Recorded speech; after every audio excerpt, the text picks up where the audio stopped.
नमस्कार, मैं हूं आपके साथ शगुफ्ता साहिल देव। आप देख रहे हैं हमारा बेहद खास शो प्रार्थना हो स्वीकार।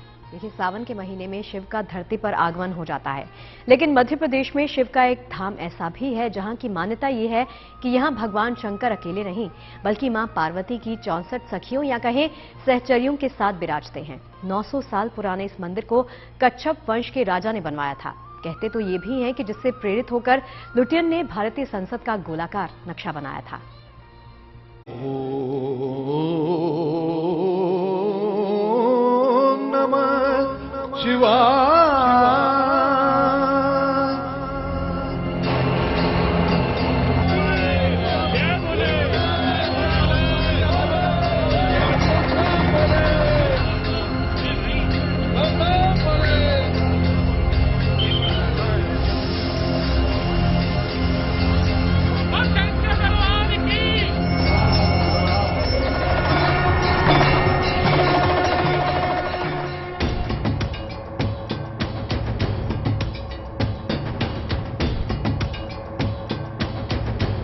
भगवान शंकर का पौराणिक धाम।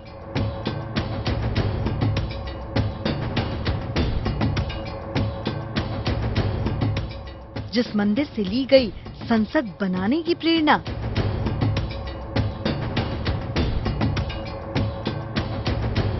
जहां शिव संग माता पार्वती का है वास।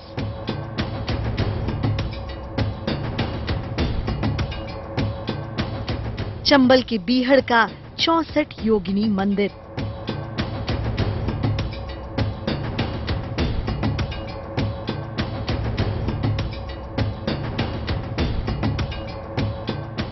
अमरनाथ में भगवान शिव का प्राकृतिक हिमलिंग बनता है। ओम नमः शिवाय। केदारनाथ में भगवान शंकर ज्योतिर्लिंग रूप में विराजते हैं। ओम नमः शिवाय। तो कैलाश पर्वत पर भगवान शंकर अपने पूरे परिवार के साथ विराजमान रहते हैं।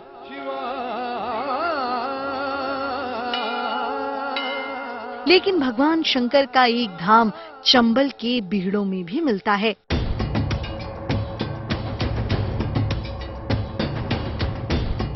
चंबल के वही बेजान बेरुखे जान ले लेने वाले बीहड़, जहां कभी डकैतों के बंदूकों का राज कायम था। वहां भोलेनाथ की भक्ति की धारा भी बहती है। भगवान शंकर का ये शिव धाम स्थापित है मध्य प्रदेश के मुरैना जिले के मितावली गांव में, जहां इस धाम को 64 योगिनी मंदिर के नाम से पूजा जाता है। योगिनियों का मतलब धर्मशास्त्रों में महाविद्याओं से माना जाता है। शास्त्रीय मान्यता है कि 64 योगिनियां आदि शक्ति मां पार्वती की ही शक्तियां हैं। इसलिए इस मंदिर में भगवान शंकर मां पार्वती के साथ विराजते हैं।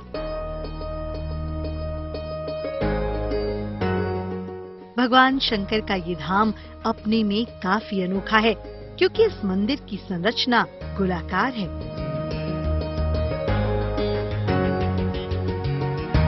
जो देखने में पूरी तरह से भारतीय संसद की तरह दिखता है। हाँ, संसद भवन ने इसको देख के ही बनाया। ये जो इसकी देख के वो संसद भवन बनाया गया है दिल्ली में। ये तो बहुत काफी सालों से संसद भवन तो अभी बाद में बनाया है, वो इसको देख के ही बनाया गया है। हम इसको महसूस करते हैं कि क्या ये सेम संसद जैसा है, तो हमें ऐसा लगता है कि हमारा संसद बिल्कुल इसके जैसा है। 700 साल पहले 800 साल पहले बनाया गया मंदिर, उसके बाद संसद भवन का डिजाइन हुआ। लेकिन इस मंदिर की जो शोभना है, जो इसकी खूबसूरती है, वो बहुत ही शानदार है। और सबसे बड़ी बात है कि यहाँ के आपको जो सुकून महसूस होता है वो अद्भुत है, वो बताया नहीं जा सकता। मंदिर को 2 भागों में बांटा गया है। पहला केंद्रीय गोला और दूसरा बाहरी गोला या वृत्त। केंद्रीय गोले में केवल एक मंदिर है, जबकि बाहरी गोलाकार संरचना में 64 छोटे छोटे मंदिर बनाए गए हैं। जैसे ये मंदिर गोलाकार है, ये 64 योगिनी मंदिर है, और दूसरे इंडिविजुअल मंदिर हैं तो ये कर्विलिनियर टेम्पल्स हैं, उत्तर भारतीय मंदिर में शैली में बने हुए हैं, और जो गठन, जो मूर्तियों का निर्माण होता है वो शैली लगभग एक ही है दोनों की। केंद्रीय मंदिर में भगवान शंकर का शिवलिंग विराजमान है, साथ ही मां पार्वती का भी शिवलिंग विराजमान है, जिसे आध्यात्मिक साधना के जानकार शिव और साधक का स्वरूप मानते हैं।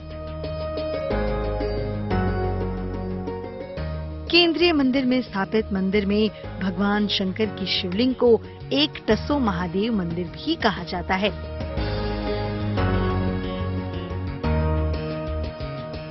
भारत में ये कोई अकेला 64 योगिनी मंदिर नहीं है, बल्कि देश के अलग अलग हिस्सों में 4 64 योगिनी मंदिर पाए जाते हैं।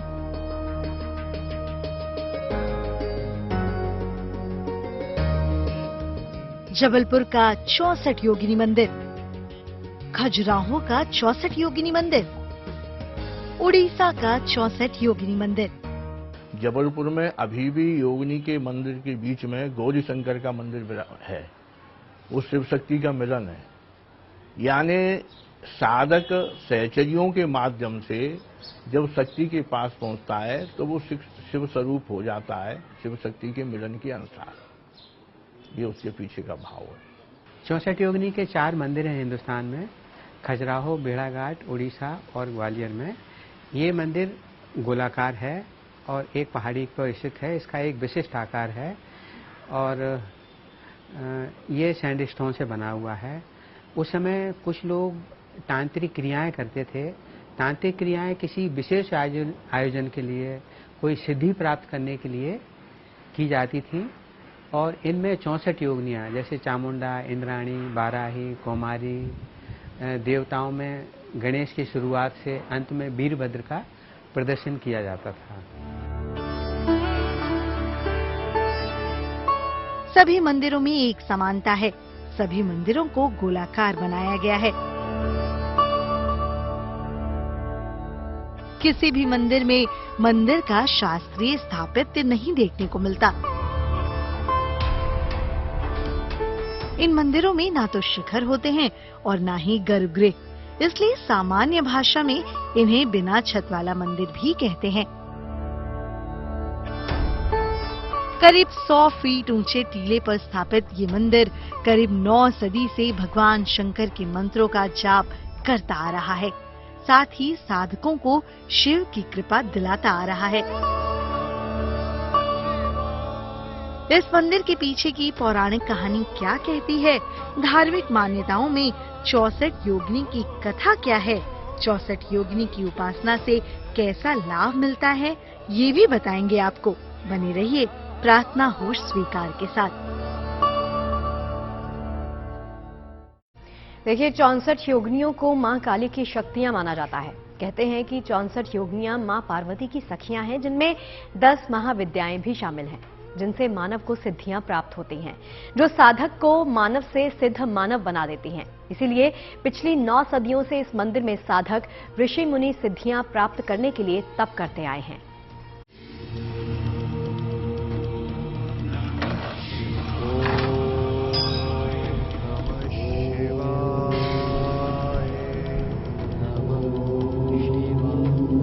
चंबल के बीहड़ में विराजते हैं भगवान नटेश्वर नटराज।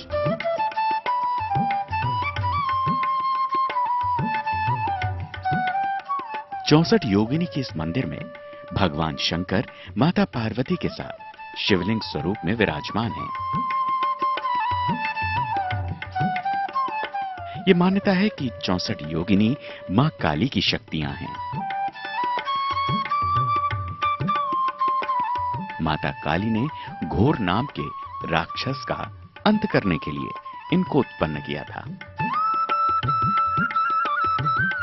साथ ही शास्त्र ये भी बताते हैं कि 64 योगिनी मां पार्वती की सहचरी शक्तियां हैं, जो हर युद्ध में मां पार्वती का सहयोग करती हैं। इसीलिए इस देव स्थान में भगवान शंकर के केंद्रीय स्थान के साथ साथ 64 छोटे छोटे मंदिर भी दिखते हैं। इन सभी छोटे छोटे मंदिरों में शिवलिंग स्थापित हैं। इतिहासकार मानते हैं कि पहले इन छोटे छोटे मंदिरों में 64 योगिनियों की प्रतिमाएं स्थापित थीं। लेकिन कालांतर में या तो उनको हटा दिया गया या वो ध्वस्त हो गईं। 64 सभी छोटे छोटे मंदिर एक दूसरे से भिन्न बताए जाते हैं, जो ये निरूपित करते हैं कि 64 योगिनियों की सिद्धियां एक दूसरे से अलग अलग हैं, विशेष हैं। इसीलिए सबका अलग अलग विशेष महत्व है। जैसे मैं 64 योगिनी मंदिर के बारे में सुना तो मैं देवी दुर्गा में आस्था है हमारी, और हम दुर्गा सप्तशती पढ़ते हैं। उसमें उनकी जो आरती होती है तो उसमें कहीं लिखा भी है कि 64 योगिनी गावत नृत्य करत भैरू बाजत ताल मृदंगा और बाजत डमरू।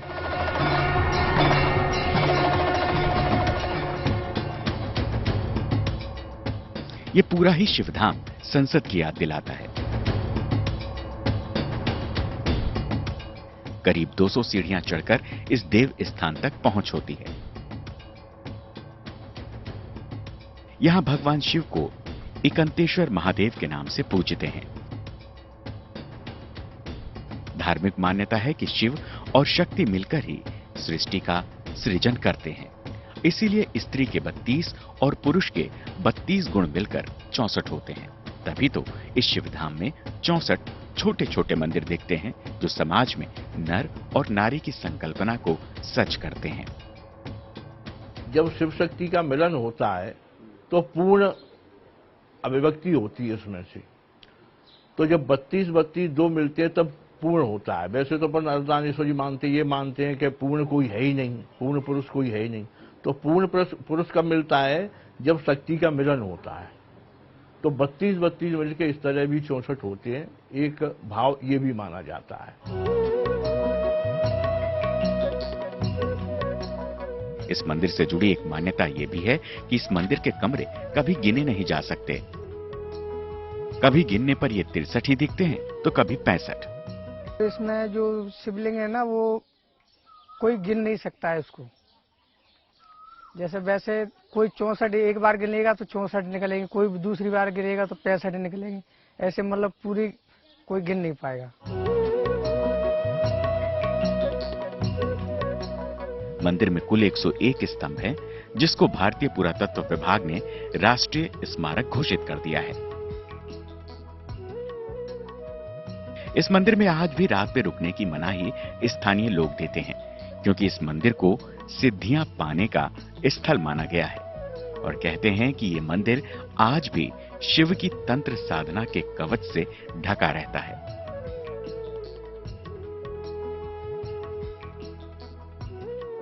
कभी इसी देव स्थान में शिव के साथ मां काली की उपासना सिद्धियां पाने के लिए साधक करते थे।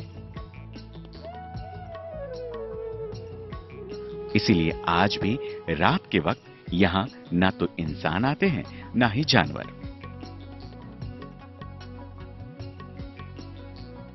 मंदिर की वास्तुकला बेहद शानदार है। 1323 ईस्वी में इस खुले मंडप वाले मंदिर का निर्माण कच्छप राजा ने करवाया था।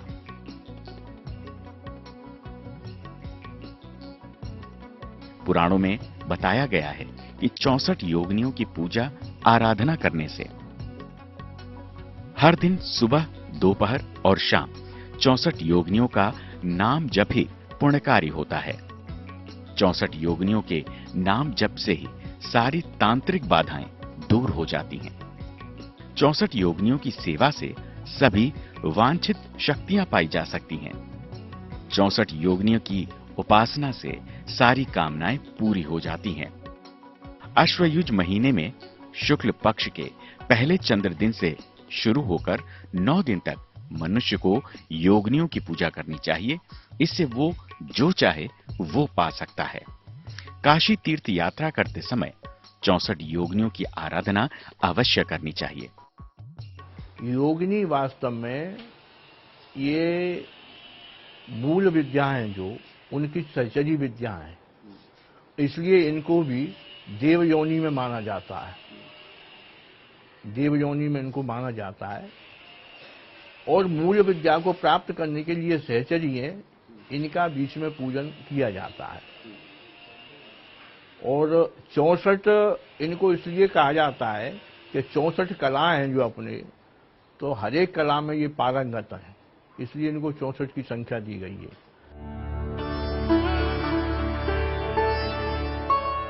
स्कंद पुराण के काशी खंड के पूर्वार्ध में जो कथा मिलती है वो कहती है कि 64 योगिनियों को भगवान शिव ने उत्पन्न किया था। राजा देवोदास से काशी पाने की चेष्टा में भगवान शिव ने 64 योगिनियों को काशी भेजा था, लेकिन राजा के तपोबल के आगे सभी योगिनियां विफल रहीं। कहते हैं कि वो लौटकर कैलाश भी नहीं गईं। योगिनियों ने कभी काशी भी नहीं छोड़ा और वो तीनों लोक में घूमती विचरती रहती हैं। अलग अलग पुराणों में 64 योगिनियों के नामों में अंतर जरूर मिलता है, लेकिन उनकी कथाएं मां काली, भगवान शिव और माता पार्वती से सदैव जुड़ती हैं। Bureau report, good news today. Madhya Pradesh के जबलपुर में भी 64 योगिनियों का एक गोलाकार मंदिर भी स्थापित है, जहां भगवान शिव के साथ मां पार्वती दूल्हा दुल्हन स्वरूप में विराजमान है। ये मंदिर गोलाकार तो है ही, साथ ही इस मंदिर की खासियत ये है कि जहां पूरे संसार में भगवान शिव की पूजा शिवलिंग स्वरूप में की जाती है, इस मंदिर में भगवान शिव के विग्रह की पूजा भी की जाती है।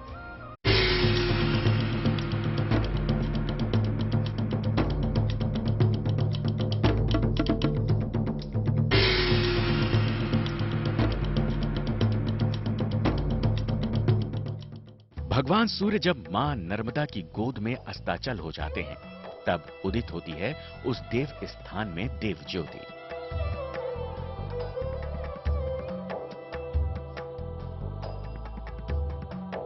पौराणिक मान्यताओं में उसे भगवान भृगु की तपोस्थली के नाम से जाना जाता है। तो वहीं मानवीय आंखें उसे शिव और मां पार्वती के वैवाहिक संयोग के रूप में देखती हैं। कहते हैं कि मंदिर में प्राण प्रतिष्ठित ये प्रतिमा उस पौराणिक कथा का परिचायक है जो बताती है कि हिमालय की पुत्री पार्वती को विवाहित कर भगवान शंकर अपने गण नंदी पर विराजमान होकर कैलाश की ओर चले थे।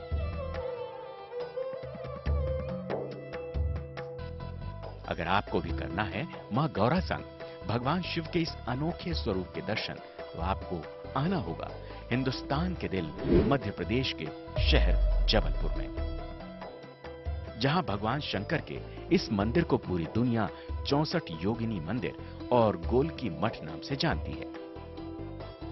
81 कोणीय त्रिभुजाकारी 84 खंभों वाला ये देव स्थान आज पूरी दुनिया में बाबा विश्वनाथ की बारात वाले मंदिर के रूप में विख्यात हो चुका है। मंदिर के बाहर एक बहुत बड़ा शिवलिंग विराजमान है। उनके साथ भगवान के गण नंदी स्थापित हैं।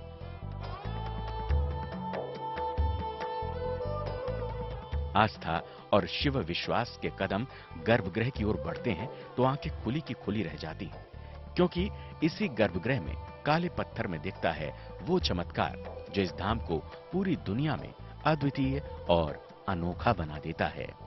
गर्भगृह में भगवान शंकर, मां पार्वती की काले पत्थरों पर नक्काशी की गई प्रतिमा दिखती है।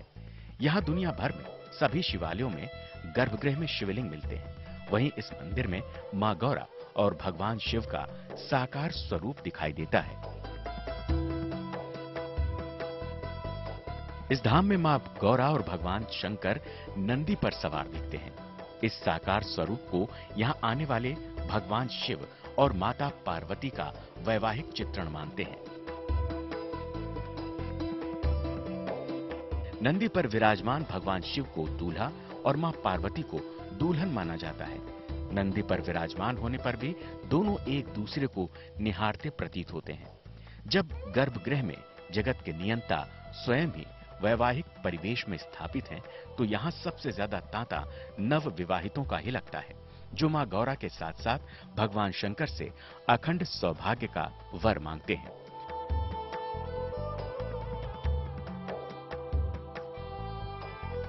इस देव स्थान से जुड़ी एक मान्यता और भी है। वो ये कि माना जाता है कि शिव और शक्ति के चारों ओर स्थापित 64 योगिनियां नृत्य करते हुए भगवान शंकर और मां पार्वती को पहरा देती हैं। महादेव को नाट्य विधा में पारंगत माना जाता है। वहां मां गौरा लास्य नृत्य की अधिष्ठात्री मानी जाती हैं, जो इन संकल्पनाओं को और मजबूती देती है। इस मंदिर का इतिहास जो भी कहता हो, पुराण जो भी साक्ष्य देते हो, लेकिन आस्था यही मानती है कि दूल्हे के भेष में शिव यहां दुल्हन के भेष में मां गौरा के साथ नंदी पर विराजमान है, जो सुख, शांति और समृद्धि का वरदान सदियों से बरसाते आ रहे हैं। Bureau report, good news today.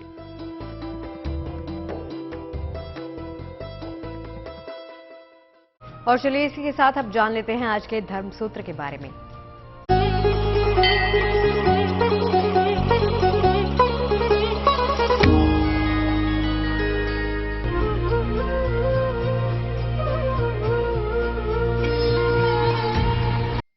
Shanidev और हनुमान जी महाराज से जब युद्ध हुआ और हनुमान जी महाराज ने शनिदेव को जब घायल कर दिया और शनिदेव जब शरण में आ गए, तो हनुमान जी महाराज ने फिर उनके घाव पर सरसों का तेल लगाया और सरसों का तेल लगाने से शनिदेव को बहुत आराम मिला।